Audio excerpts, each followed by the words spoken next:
Hi hello welcome back to our channel. గంట క్రితమే ఒక బాధాకరమైన న్యూస్ అయితే వచ్చింది.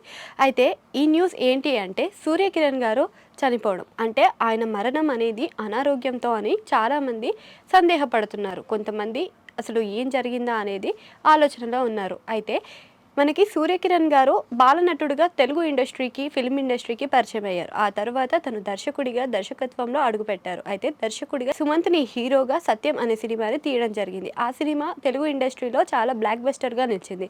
దాని తర్వాత సుమంత్నే హీరోగా చేసుకొని ధన 51ని కూడా తీయడం జరిగింది. ఆ తర్వాత ఇతనికి ప్రేమ వివాహం జరిగింది. అది మన ప్రముఖ సినీ నటి అయిన కళ్యాణి గారితో. అయితే వీర వివాహ బంధంలో కొన్ని విభేదాలు చేరడం వల్ల వీరు విడిపోవడం జరిగింది. అంతేకాకుండా సూర్యకిరణ్ గారికి ఉన్న చెల్లె సుజాత గారు. ఈమె సినీ ఇండస్ట్రీలో చాలా మందికి సుపరిచితారు.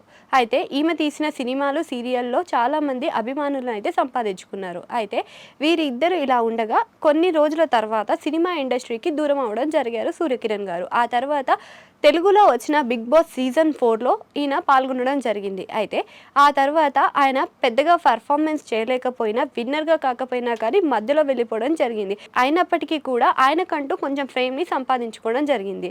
అయితే ఆయనకు 46 సంవత్సరాలే. ఇంతకుముందే ఆయన ఆస్తమాతో బాధపడుతున్నారట. అయితే ఇప్పుడు అది జాయిండీస్లా మారి జాయిండీస్ వల్ల చనిపోయారు అని చెప్పి వార్తలు వినిపిస్తున్నాయి. దీని గురించి తెలుగు ఇండస్ట్రీ, టాలీవుడ్ ఇండస్ట్రీ మొత్తంలో కూడా అందరూ దర్శకులు కూడా దిగ్భ్రాంతికి చెందుతున్నారు.